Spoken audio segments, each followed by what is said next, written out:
Welcome to this trip through one of the most disturbing cases in the history of the Ozarks in Missouri. Before we start, please leave a comment telling us where you are and what time you are listening to this story. We want to know where and when these documented stories are being told. It was the year 1900. The Ozark Mountains stood still and didn't care, as they had for thousands of years. Their old ridges hid secrets in deep hollows and far-off valleys.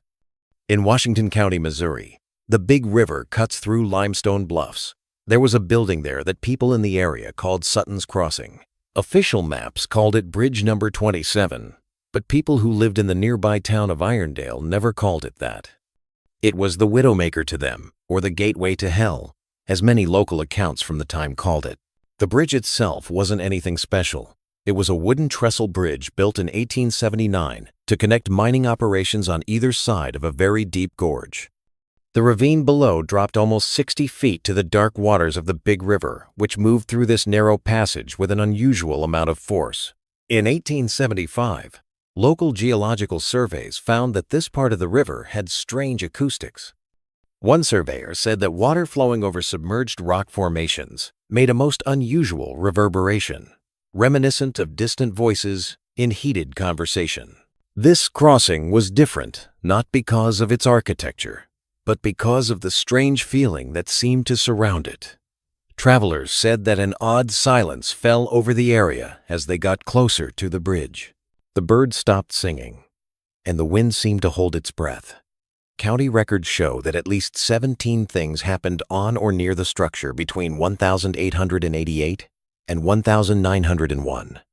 These included people who suddenly changed their behavior in ways that couldn't be explained, and people who went missing without a trace.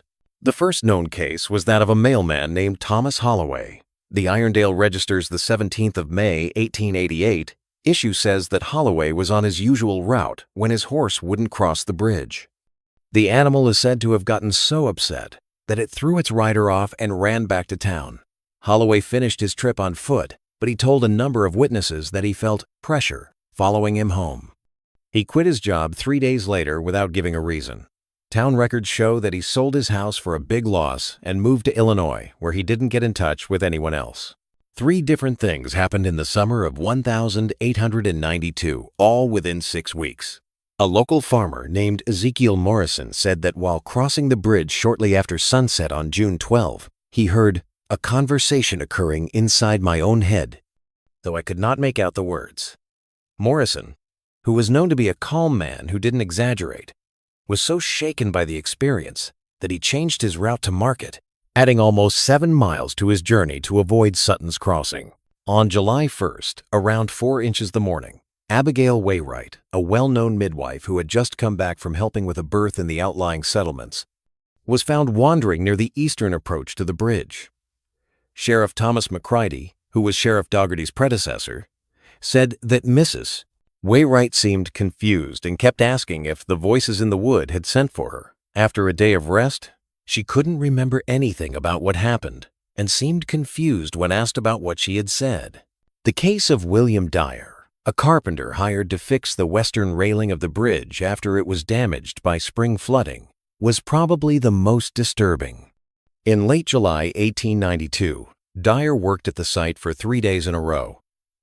On the third night, he went back to his boarding house in Irondale.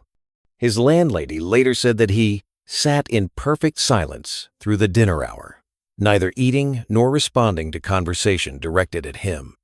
The next morning, he gathered his tools and went back to the bridge, even though he had finished the work he was supposed to do. A search party was formed when he didn't come back that night. They found Dyer's tools neatly laid out in the middle of the bridge. A partial set of footprints led to the southern railing, but then they vanished. Even after a long search of the river and the area around it, no sign of William Dyer was ever found. His case is still one of 27 missing persons cases in Washington County that have not been solved between 1879 and 1917. After these events, local officials put up signs telling travelers not to stay on the bridge, especially at night.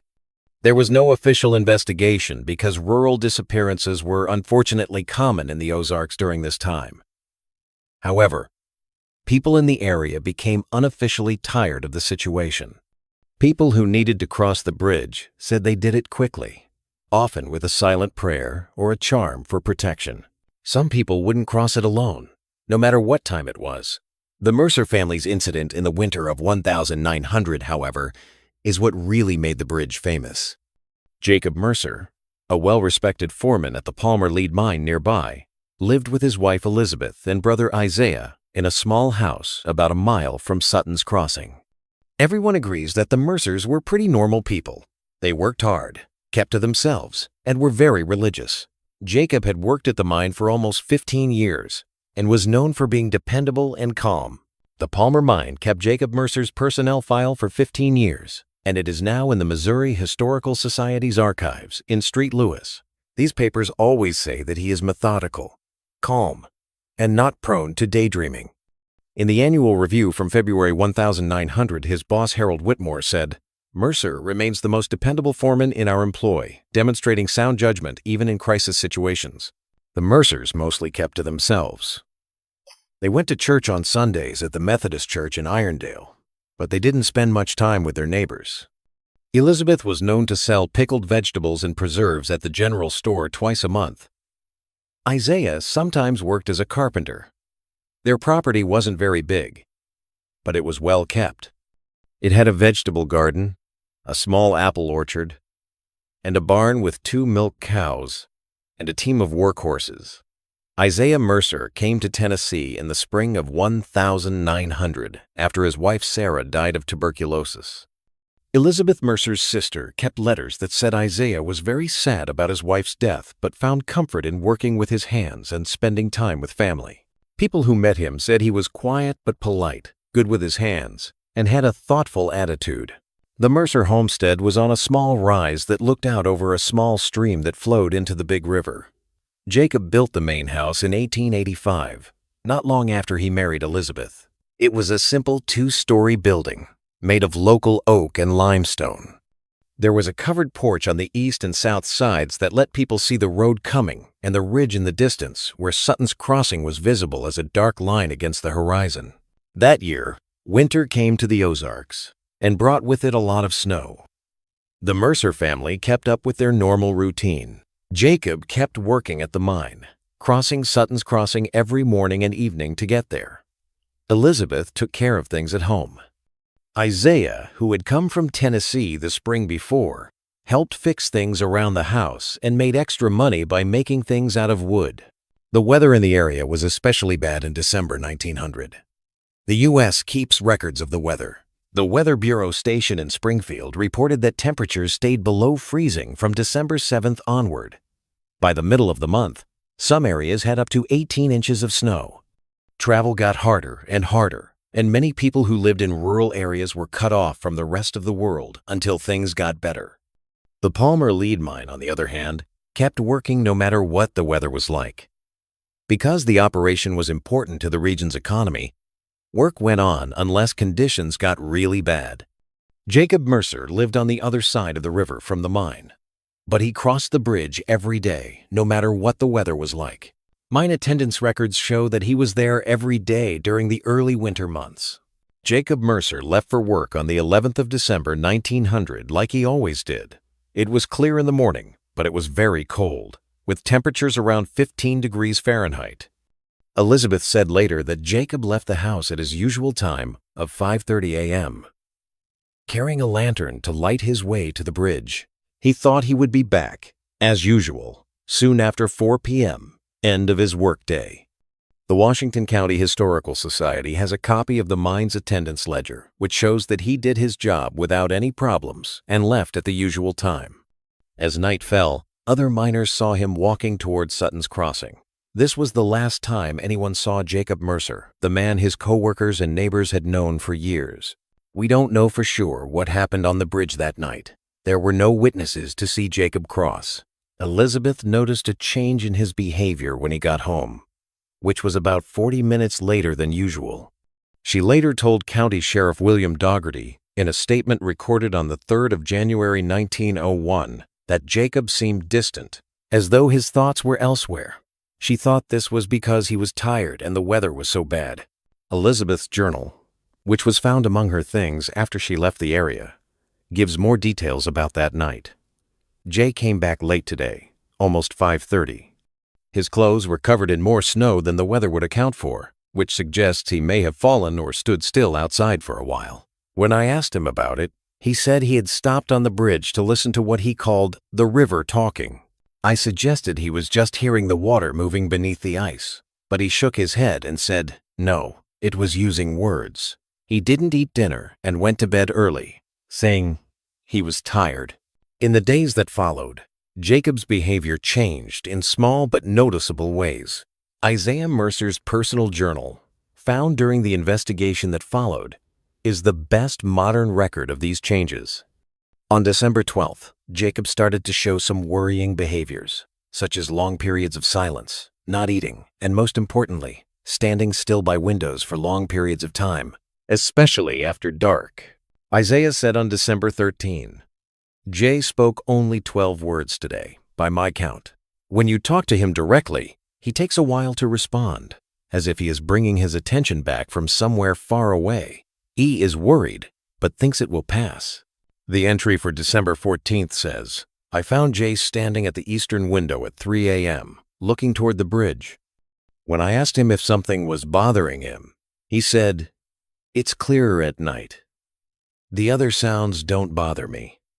I told him to go back to bed, but he didn't want to. Isaiah wrote on December 15, Jacob spent 3 hours this evening staring toward the bridge. When Elizabeth asked him what he was thinking, he only said that he was listening to it calling. He wouldn't say anything more when she pressed him. A particularly worrying entry from December 17th says, Jay's appetite continues to wane. He ate only a few bites at breakfast and nothing at dinner. E is getting more and more upset. What worries me more is that I found the back door unlocked this morning, with fresh footprints in the snow leading to the bridge. The track showed no sign of a return journey, but Jay was in his bed when the household woke up. I can only assume he walked to the bridge during the night and came back by some other path. The most important change in Jacob's behavior happened on December 18th, when he stopped talking completely. Isaiah wrote in his journal on that day, Jay hasn't said a word all day. E is worried, but he thinks Jay is just tired from work. I'm not so sure. There's something in his eyes that makes me think he's not tired but paying attention, as if he's always listening to something we can't hear. Isaiah wrote down a disturbing event on December 19. I found Jay in the barn at midnight, drawing on the wooden wall with a piece of charcoal. The markings looked like very complicated mathematical equations or geometric patterns. When I got closer, he quickly hid the markings and went back to the house without acknowledging my presence. After he left, I looked at the wall but couldn't make sense of what was still there. The patterns seemed to include repeated triangular shapes arranged in ways that made them look confusing. Jacob had stopped going to work by December 20. The mine's records show that Isaiah sent a message saying that his brother was sick with winter fever.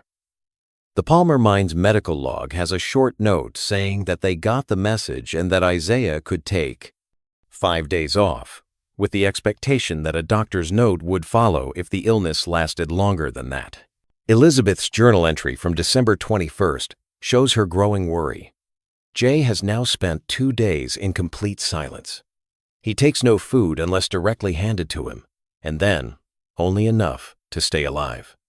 Most troubling is his new habit of closing his eyes and pressing his palms against his ears when either I or Isaiah tries to talk to him, as if our voices hurt him. However, I have seen him lean his head toward the walls or windows at times, especially those facing east toward the bridge, with a look of intense concentration. On December 22nd, they called Dr. Samuel Parkman, the closest doctor who lived in Farmington. It took almost 3 hours to get from his office to the Mercer homestead by horse-drawn buggy in the difficult winter weather.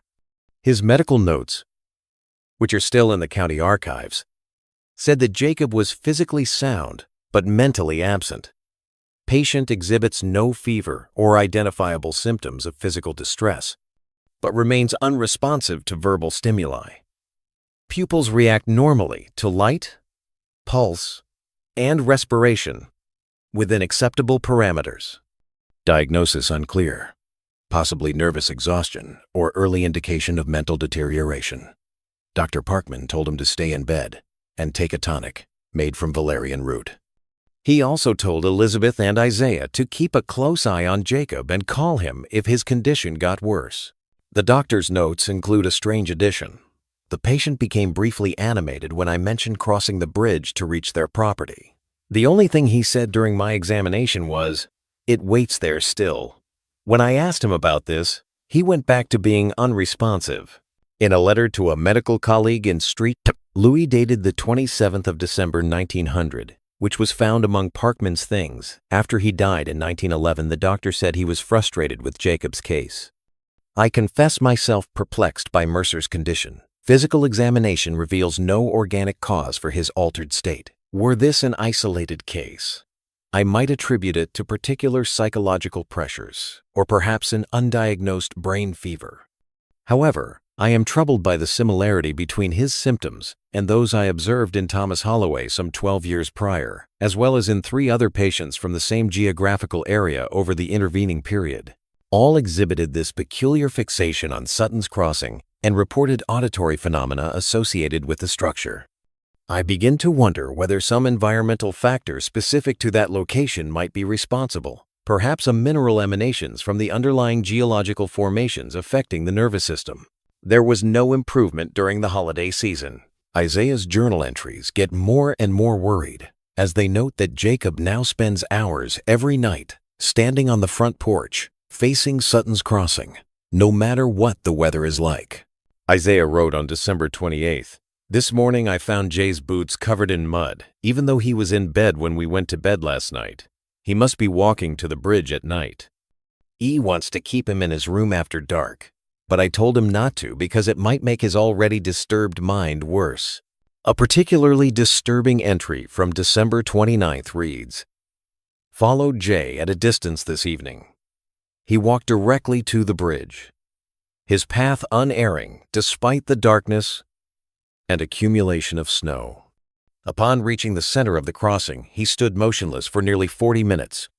From my concealed position some 50 yards distant, I could observe him occasionally nodding, as though in agreement with some unheard statement. At no point did he speak aloud. His return journey was equally deliberate. He seemed entirely unaware of my presence throughout."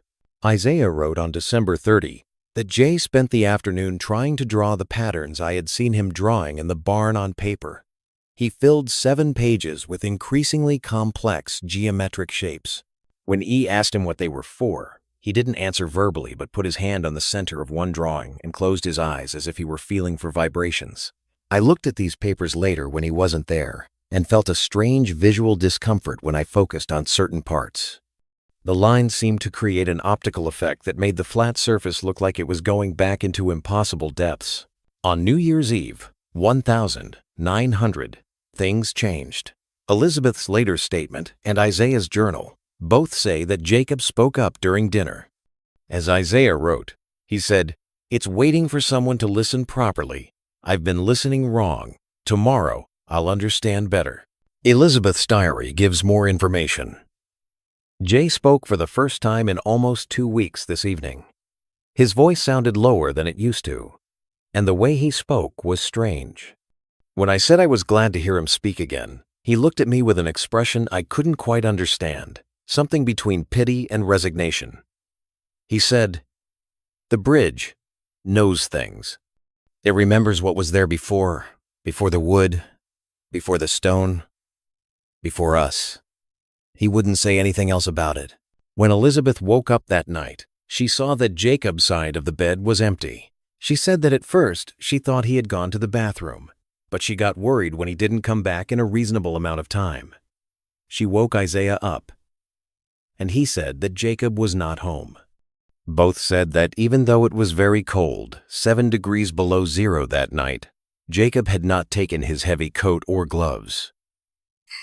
He had only his nightshirt and boots when he left. The two set out right away for Sutton's Crossing, carrying lanterns to light the way through the snow. The main mystery in this case? is what they said they found there. When they got to the bridge, a little after 2 a.m., Elizabeth and Isaiah said on the 1st of January 1901 that they saw Jacob standing still in the middle of the crossing. Both witnesses said he looked like he was talking to someone, but no one else was there. Elizabeth said that her husband was animated in a way I hadn't seen since early December. His hands moved in ways that made it seem like he was listening, and his head tilted as if he were listening. But there was no one else there. When they got closer and called his name, Jacob turned to them. Later, both Elizabeth and Isaiah would say that his face showed perfect peace before he climbed over the railing on purpose. Isaiah wrote in his journal, which would turn out to be his last entry, "His eyes met mine in that moment. What I saw there was not madness or despair, but a terrible clarity, as though he had solved some complex equation and found the answer both inevitable and satisfactory." Isaiah tried to get to his brother, but he was still about 30 feet away when Jacob let go of the railing. It was about 60 feet down, to the river below, which was only partially frozen. Jacob's body was not found that night, even though people tried right away to find him. Elizabeth's statement says that she and Isaiah looked for almost an hour along the riverbank before the cold made them go home and get help. Sheriff Dougherty put together a search party that combed the river for 3 days after the incident. Jacob's body was found on the 4th of January 1901, almost a mile downstream, wedged between some fallen trees. The official cause of death was drowning, but the coroner's report said that the person had been hit hard enough to leave significant injuries before the water got into their lungs. Sheriff Dougherty's official report, which was filed on the 7th of January 1901, said that Jacob Mercer had died while mentally disturbed for reasons that were not clear. The document briefly mentions similar events that have happened nearby, but it doesn't go into detail about how they are related. It looks like someone added a handwritten note in the margin that says, "Another one at the bridge, 3rd this year." This could have been a sad but fairly simple case of a life cut short by mental decline, but what happened next changed everything. Isaiah was very upset when his brother left, and he became more and more interested in Sutton's crossing. Elizabeth's statement shows that he went to the site every day, sometimes staying for hours, even though the weather was bad. Elizabeth's journal entries from this time show that she was getting more and more worried about her brother-in-law's mental health. She wrote on January 9th, "I came back from the bridge today with a strange light in his eyes. He talked about patterns in the wood grain of the bridge, supports that echo the shapes below. When I asked him what he meant, he pulled out Jay's drawings and pointed out certain geometric shapes, saying they matched the natural striations in the bridge timbers and, more disturbingly, the shapes in the rock face below. It's not coincidence," he said. Sutton knew. He designed it to resonate. On January 12th, I spent the whole day at the bridge. When I got home after dark, I was freezing cold, but he didn't seem to care. He brought home splinters of wood from the railing and looked at them under a magnifying glass before arranging them in patterns like those in Jay's drawings. When I told him to rest, he said, "There's no time. It's already speaking to me, too." On January 15th, I found him sleepwalking last night. He stood by the eastern window where Jay used to be, swaying slightly, as if to some unheard rhythm. When I gently woke him up, he looked confused for a moment, before saying, "The bridge isn't the cause. It's a symptom." He wouldn't say anything else, and doesn't remember what happened this morning. Isaiah went to see Cornelius Washburn, the editor of the Irondale Register, on the 18th of January 1901.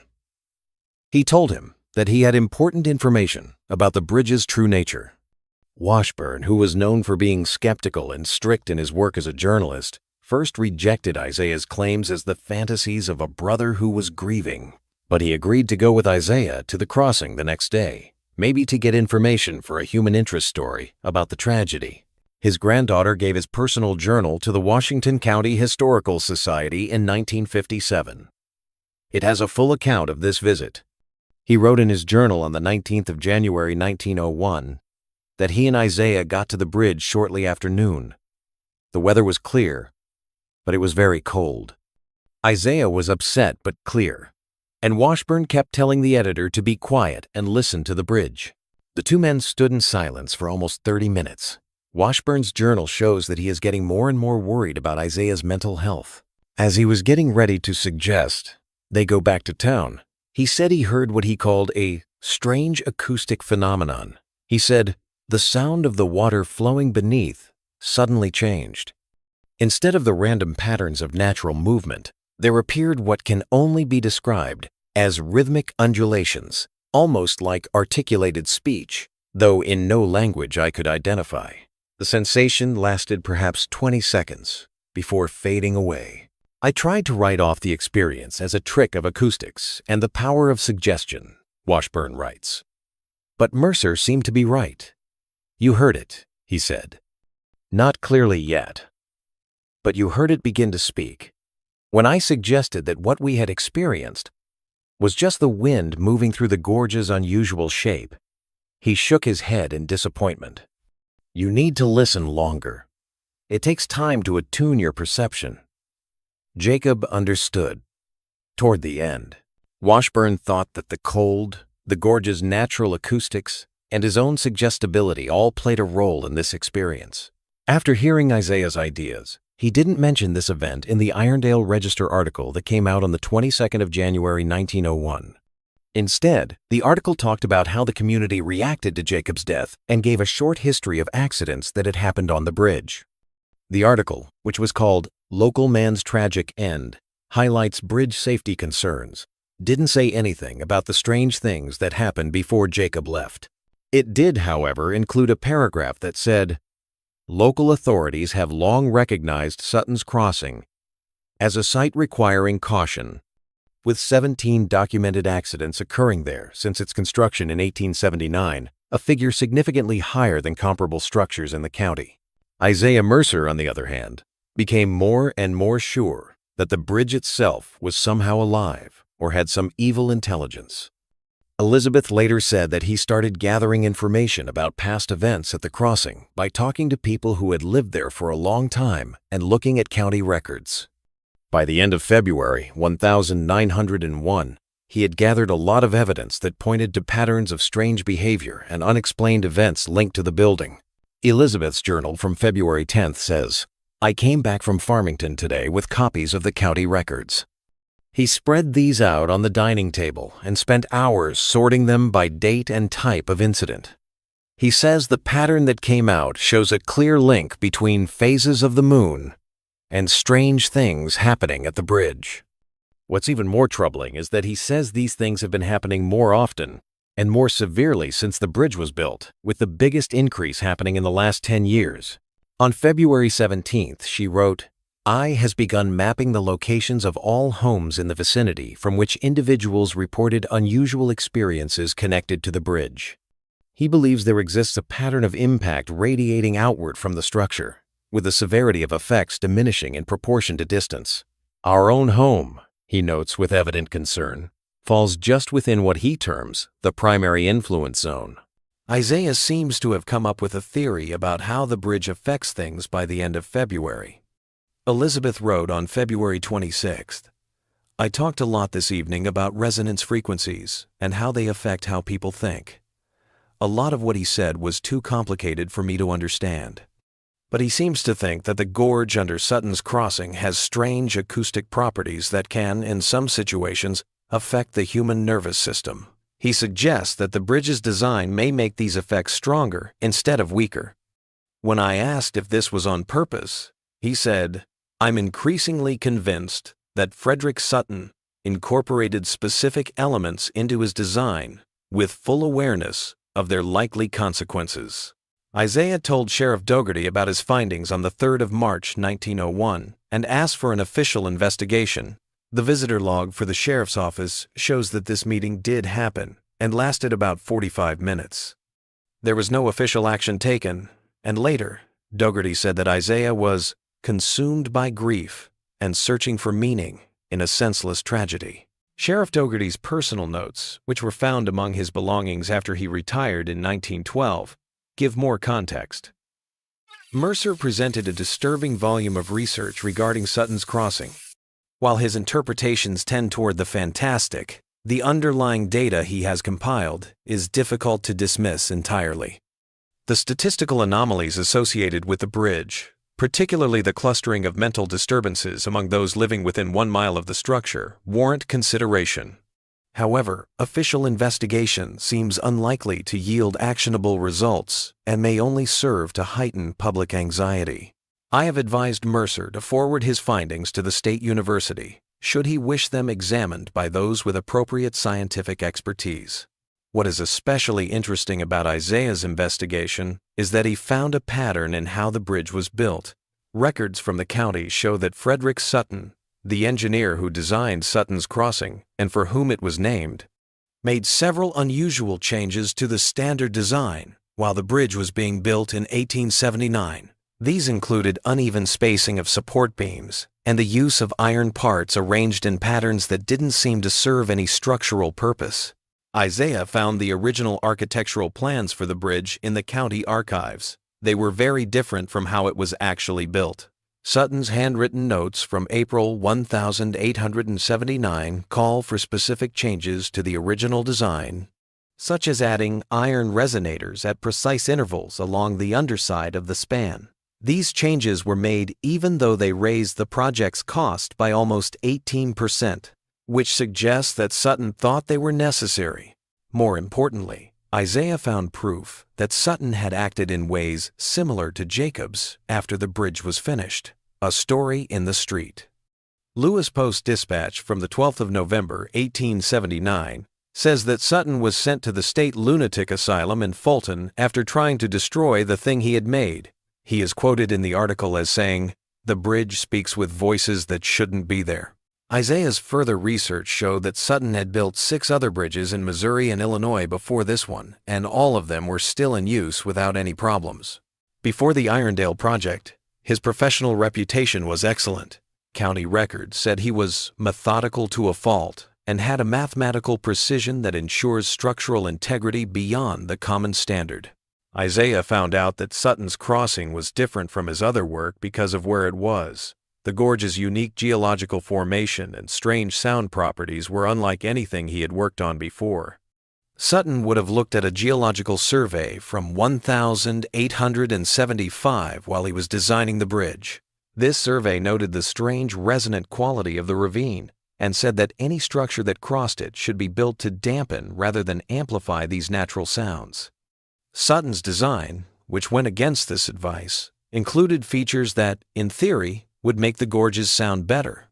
The uneven spacing of the support beams, the addition of iron resonators, and the specific height of the railings all pointed to the intentional alteration of sound patterns rather than their reduction. After these discoveries, things got worse for Elizabeth Mercer. Her letter to Reverend Thomas Grayson of the Irondale Methodist Church, which he wrote down in his pastoral journal on the 10th of April 1901, shows that she is not afraid of Isaiah, but for him. He talks all the time about vibrations and resonance. He thinks Frederick Sutton found something out about how certain structures affect human consciousness. I'm afraid he's going down the same path that took Jacob. Reverend Grayson's journal gives more information. Mrs. Mercer says that her brother-in-law now spends most nights at the bridge and only comes back during the day to write down what he sees and eat very little. He has started to press his ear directly against the wooden planking in the middle of the span and stay in this position for hours, no matter what the weather is like. The most worrying thing is that he says he can now understand parts of what it's saying, and he thinks that complete understanding requires complete submission. I have offered to talk to him, but Mrs. Mercer thinks he would not be open to pastoral counsel at this time. On April 14th, Elizabeth's journal records a particularly disturbing incident. I returned from the bridge before dawn, his clothing soaked despite the clear night. He moved about the house in a state of evident agitation, gathering his research materials and organizing them meticulously. When I inquired as to his activities, he replied, "It's shown me how the patterns connect. Not just at the bridge, but everywhere. The world is structured around frequencies we've been trained not to perceive." He then produced a tuning fork from his pocket and struck it against the table edge, holding it near various objects in the room and nodding as though confirming some private theory. When the fork's vibration faded, he looked at me with an expression of profound sadness and said, "You can't hear it yet. Perhaps that's a mercy." Isaiah Mercer went missing on the 17th of April, 1901. The next morning, Elizabeth told Sheriff Dougherty that he was missing after she found out that his bed had not been slept in. A search of the property also found that his many notes about the bridge were gone. The most reasonable guess that he had gone to Sutton's Crossing turned out to be true. Isaiah's coat was found hanging from the same part of the railing that Jacob had fallen from 3.5 months before. Isaiah's body was never found, though, unlike his brother's. Even though searchers looked for him for miles in both directions along the river, they never found any sign of him. The official report said that the fast-moving water, which was made worse by spring rains, probably carried his body far downstream, maybe even as far as the Mississippi River, where the Big River eventually meets the Mississippi. Sheriff Dougherty's report on the disappearance, dated April 25, 1901, has an unusual personal note, having now lost 2 men to the same location under similar circumstances.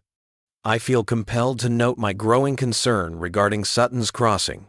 While official findings must adhere to rational explanation, I cannot dismiss the statistical improbability of these events occurring by chance. I have therefore ordered additional warning signs posted at both approaches to the bridge and have instructed my deputies to increase patrols of the area, particularly after nightfall." Elizabeth Mercer stayed in the family home until June 1901, when she sold it to James Carrington, a distant cousin of her late husband's. The county's records show that the bill of sale shows that the sale took place at a price much lower than the market value. This suggests that Elizabeth's main goal was to leave quickly rather than to make money.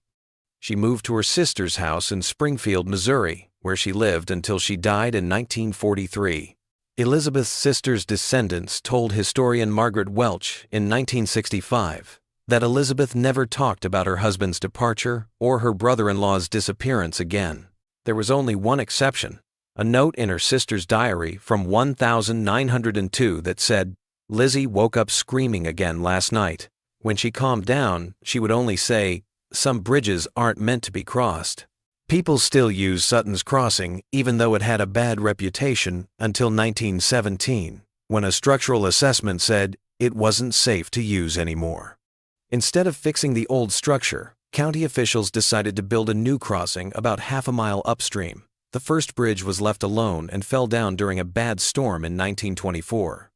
The stone foundations are still there today, but it's hard to get to the site because the ground is so rough. Isaiah Mercer's paperwork has never been found. There is no proof that he destroyed his research before leaving, but local legend says he did. Folklorist James Westfall wrote in his 1947 book Ozark Shadows that a trapper found Isaiah's notes in 1908 hidden in a waterproof oilskin pouch wedged between rocks near the bridge's foundation. Westfall's source said that the contents were so upsetting that the person who found them burned them right away. This story is interesting, but there isn't any modern evidence for it. According to Westfall's text, the supposed discoverer, known only as Old Man Carver, died in 1911 without giving a full account of the materials he said he had found. Westfall's research notes, which are kept at the University of Missouri, do include an interview with Carver's son. He said that his father used to talk about drawings that seemed to move when you looked at them directly, and pages of calculations that gave him headaches when he tried to understand them. The statistical oddity connected to Sutton's Crossing is what makes this case more than just a local legend. County records show that from 1879 to 1917, the rate of tragic deaths for people living within a mile of the bridge was about 8 times higher than the national average. Also, mental health problems reported in the same area happened a lot more often than in similar rural areas. The Washington County Health Department, which was set up in 1905, kept track of all medical events that happened in its area.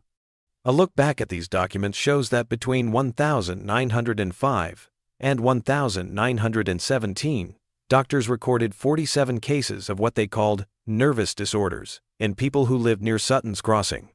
The symptoms described show remarkable consistency. Initial reports of auditory phenomena, followed by withdrawal from social interaction, obsessive attention to geometric patterns, and eventually, in 39% of cases, expressions of a desire to join with the bridge, as one physician delicately phrased it. Dr. William Harrison, the county health officer from 1908 to 1916, wrote in his annual report of 1912 that the clustering of mental disturbances in the vicinity of Irondale, particularly among those residing near Sutton's Crossing, represents a statistical anomaly that warrants further investigation. Environmental factors, possibly related to mineral deposits or water contamination from mining operations, may be contributing to these cases. Local officials liked Harrison's idea that mining pollution was to blame better than other ideas that involved the bridge itself. In 1913, the Missouri Department of Mining started an unofficial investigation into the Palmer lead mine where Jacob Mercer had worked. Their report said that there were high levels of lead in soil samples taken near the operation, but they didn't find enough evidence to link mining activities to the mental problems that people in the area were reporting. The geographic distribution of cases was even more telling. If mining pollution were the main cause, the most incidents would happen near the mining site. Instead, the data showed a clear clustering around Sutton's Crossing, with the frequency of occurrences decreasing and concentric circles moving away from the bridge. This is exactly the pattern that Isaiah Mercer had found in his research. A very scary event in 1914 made the bridge's bad reputation even worse.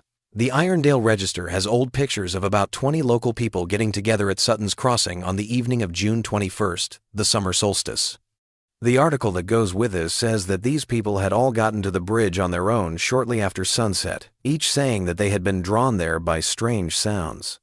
Sheriff Michael Collins, who took over for Dougherty in 1910, asked them why they were there, but none of them could give a clear answer. The behavior of Collins and his deputies was the most troubling. The people who had gathered were said to be standing in complete silence, in a rough semicircle facing the middle of the bridge. They stood still for almost 40 minutes, before breaking up without talking. When they were interviewed the next day, none of them could clearly remember what had happened. Some said it was a momentary impulse, while others said it was like a dream. 3 of the people in the picture would die in the next 6 months in ways that were eerily similar to how Jacob Mercer died. Collins ordered deputies to be at the bridge every night for the rest of the summer after this happened. There weren't any other events like this during this time of surveillance. But deputies who were given this job kept asking to be moved because they were uncomfortable and had trouble staying alert on the bridge after dark. James Wilson, one of the deputies, quit after just 1 night of bridge duty. He said he couldn't live in a county that had such a place. By 1915, local governments had put up permanent warning signs on both sides of the bridge, telling people not to stay on it and not to cross it after dark. These steps did lower the number of reported incidents, but they didn't stop them completely. County records show that between 1915 and the bridge's eventual abandonment in 1917, there were 7 more tragic deaths and 12 cases of what one doctor called acoustic delusions, specific to the location. After a structural assessment in early 1917 showed that several key support beams had gotten much worse, the decision was made to abandon Sutton's Crossing instead of fixing it. The county commissioner's report from the 12th of March 1917 says that the main reason for building a new crossing upstream was the high cost of repairs. However, letters between commissioners that are kept in county archives suggest that other things may have played a role in this choice. In a letter dated the 28th of February 1917, Commissioner Thomas Blackwood wrote to his colleagues, "In addition to the structural issues raised in the engineer's report, I believe we must take into account the negative associations that have been attached to the current bridge for a long time. Building a completely new crossing, following modern design principles and located in a different place, would meet both practical needs and the less tangible but equally important goal of cutting ties with the troubled history of the existing structure." It seems that the other commissioners agreed with this point of view. On the 15th of March 1917, the motion to leave Sutton's Crossing and build a new bridge passed without any opposition. That spring, work on the new building started and was finished by October of that year. The design didn't include any of the unusual features that were part of Sutton's original construction, and it followed all of the standard engineering practices of the time. The original bridge fell apart on the 7th of April 1924, during a bad storm. Witnesses who wrote about the incident in the Irondale Register said that the structure failed during an unusually strong thunderstorm. One witness said it sounded like metal being torn apart, far louder than mere thunder. The bridge reportedly fell all at once, as if some huge force had pulled it down from below. After the bridge fell down, many people in the area said that the mood around the old crossing changed a lot. The air feels lighter somehow. Hiram Jenkins, whose farm was next to the eastern approach to the bridge, told the Register, "Birds sing in places they wouldn't go near before. It's as though something that was holding its breath for 40 years finally let go." It is still up for debate whether this was an objective reality or just a way to feel better after the destruction of a building that had been linked to tragedy for a long time. It is certain that there were a lot fewer reports of strange behavior and mental problems in the area after the bridge fell down. County health records from 1924 to 1930 show only 2 cases of mental decline in the same area that had previously seen 8 times the national average. Rates went back to what they were in the rest of the area. The stone foundations of Sutton's Crossing are still visible today, but the site is hard to get to because the land is so rough. Most of the area has been taken back by plants, and mature trees now grow where the bridge's approaches used to be. The gorge itself is still impressive in size, but over the years it is partially filled with silt, making it almost 15 feet shallower. These geological changes have probably changed the acoustic properties that were found in early surveys. But even now, people who live nearby keep their distance from the site. Hunting and fishing, 2 popular activities in the Ozarks, are not available near the old crossing. When asked about this pattern, people who have lived there for a long time usually give vague answers about better spots elsewhere or change the subject. Not many people will openly say that they are still worried about the area. Dr. Eleanor Pritchard of Washington University in St. Louis did a retrospective study of the strange statistics related to Sutton's Crossing in 1963. This was part of a larger study on how geography affects mental health. The Journal of Environmental Psychology published her results, which showed that some geological formations might create infrasound frequencies that are too low for humans to hear but can still affect how the brain works.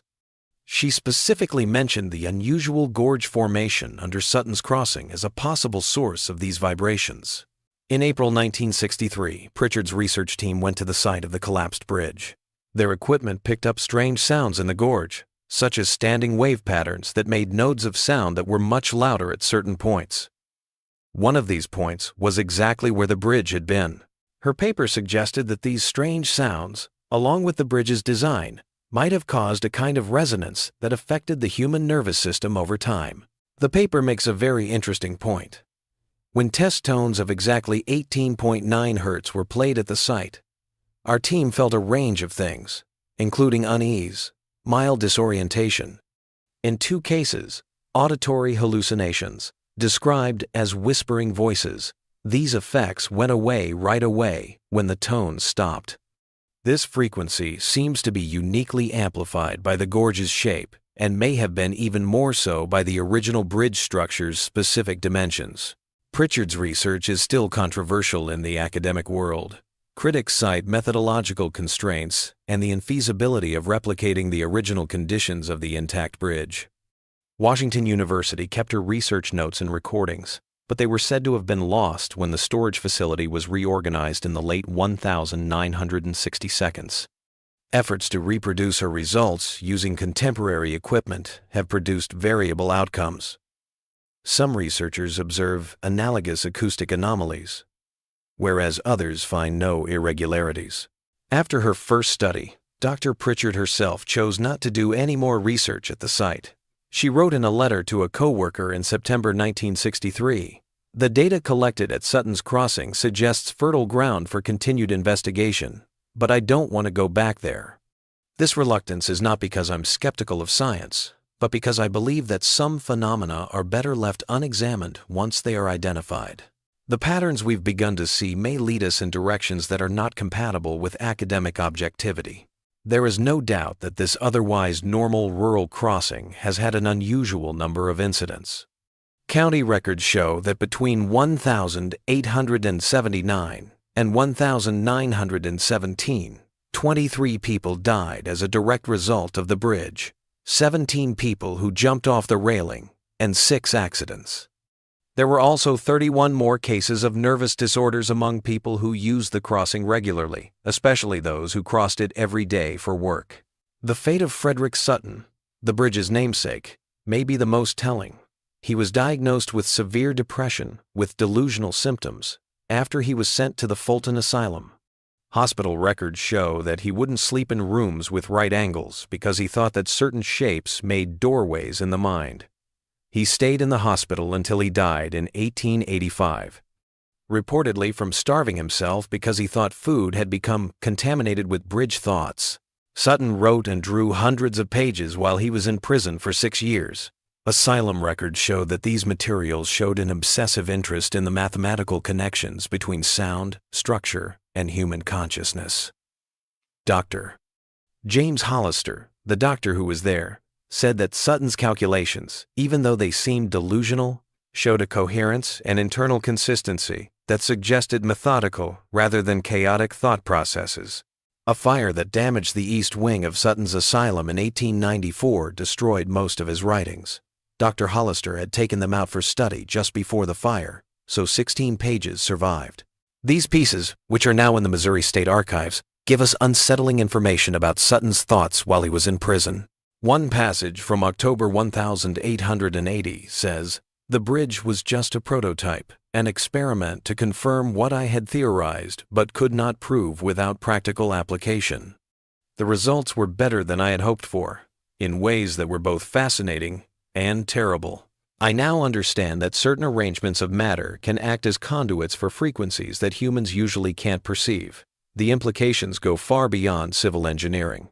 Another part, which seems to be from a letter that was never sent, says, "What we think of as solid matter is just organized vibration that keeps certain patterns over time.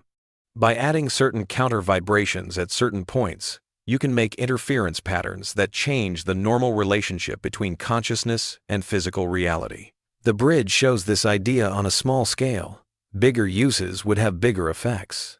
A detailed drawing of what looks like a modified version of Sutton's crossing, with new parts that weren't in the original construction, is the most disturbing of the documents that are still around.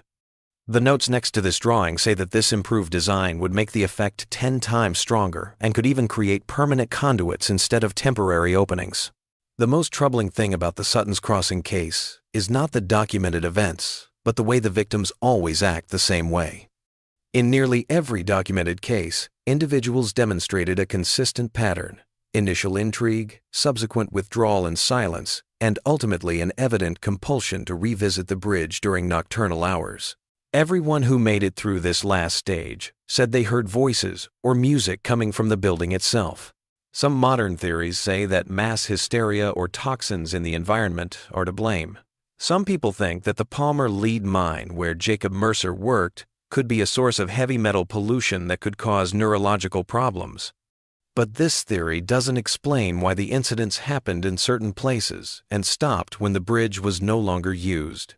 A geological survey done by the Missouri Department of Natural Resources in 1998 found strange amounts of certain minerals in the rock formation around the old bridge site. These minerals, mostly magnetite and some rare earth elements, can become piezoelectric when they are put under mechanical stress, which means they can create electrical charges. Some researchers have proposed that the amalgamation of these minerals with the gorge's acoustic properties may have generated electromagnetic fields capable of influencing cerebral activity, particularly within the temporal lobes linked to auditory processing. This hypothesis, though captivating, remains conjectural. It has only recently become possible to accurately measure and map these kinds of fields in natural settings, and no thorough study of the Sutton's Crossing site using these new methods has been done yet. Because the landscape has changed a lot in the last 100 years, with the gorge filling up with silt and the exposed rock faces naturally weathering, modern measurements may not accurately show what things were like when the bridge was in use.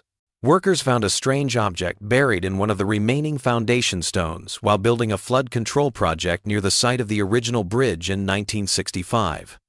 The project engineer's report called it a metal object of indeterminate origin. It was about 6 inches long, cylindrical, and had markings on it that looked like math equations. The object was sent to the University of Missouri for analysis, but it is said to have gone missing on the way. There were no pictures or detailed drawings kept. Raymond Thornton, the project supervisor, gave the only detailed description of the object to the Irondale Register. It looked like it was made of some strange alloy, lighter than steel, but just as hard. The surface was covered in intricate engravings, mostly geometric patterns and what looked like mathematical formulas. The most interesting thing was a series of concentric circles at one end that were arranged in a way that made them look like they were deeper than they were. The overall impression was of something that had been made with incredible accuracy for a specific purpose, though that purpose was not immediately clear. Thornton also said that the object had been found in a hole that looked like it had been made on purpose in the foundation stone, not because of natural weathering or structural failure. This suggests that it was put there on purpose when the bridge was being built, which raises questions about its purpose and who might have put it there. Frederick Sutton's extant documents do not indicate any intention to integrate such an object into his design. However, since most of his work and personal papers were lost after he went to the asylum, the lack of records does not mean he wasn't involved. Thornton's description of precision engineering fits with what we know about Sutton's technical skills. Most people don't remember Sutton's Crossing anymore. There have been no problems with the new bridge, which was built in 1918 and widened in 1956, carrying local traffic. The gorge below is now shallower by almost 15 feet because it has filled with silt. These geological changes have probably changed the acoustic properties that Dr. Pritchard's team noticed in 1963. But people who live nearby still stay away from the area after dark. When outsiders ask about the bridge, the descendants of people who lived near it keep their distance out of respect. In 1968, the Washington County Historical Society did a survey and found that 87% of people from Irondale and the surrounding area thought the original bridge site was still unwholesome or best left undisturbed. This long-lasting feeling, which has lasted for generations, suggests that this cultural memory is stronger than most rural superstitions. When asked for more details, older residents often talk about family stories of the troubles at the bridge, or say that some places don't sit right with the natural order. Very few will say anything more than these vague warnings, especially to people who they think are outsiders. In 1977, a graduate student in folklore studies from the University of Missouri tried to record interviews with people who lived near the bridge about its history. His field notes, which are kept at the university library, show that he faced constant resistance. When Sutton's Crossing came up, people who had talked openly about other local legends and superstitions suddenly became quiet. He wrote, "Several interviews ended right away, while others changed the subject or gave very short answers. The impression was not of ignorance, but of purposefully withholding information." What really went down at Sutton's Crossing? Was it just a mix of strange geological features, environmental factors, and psychological suggestion? Or did Frederick Sutton, either by accident or design, build a structure that somehow interacted with human consciousness in ways that science hasn't fully figured out yet? The answers, like the body and research of Isaiah Mercer, are lost to time. The broken pieces of the bridge are slowly falling apart and being taken back by the Ozark wilderness. The stone foundations are silent witnesses to whatever truths may be hidden behind the story of the gateway to hell. As Elizabeth Mercer suggested, maybe some bridges really shouldn't be crossed, not in person, but in our minds. Some mysteries change people who look into them in ways that can never be undone. Sutton's Crossing is one of those mysteries that we can't seem to figure out or ignore. It's a line between what we know and what we don't know, and it still resists our efforts to put it in a box or ignore it. And locals say that the gorge still seems to whisper late at night when the wind stops blowing. Not with the random patterns of natural movement, but in rhythmic waves that sound almost like speech, but in a language that no one can understand. Some people say it's just water over stone, but others aren't so sure. And no one is in the middle of the new bridge after dark.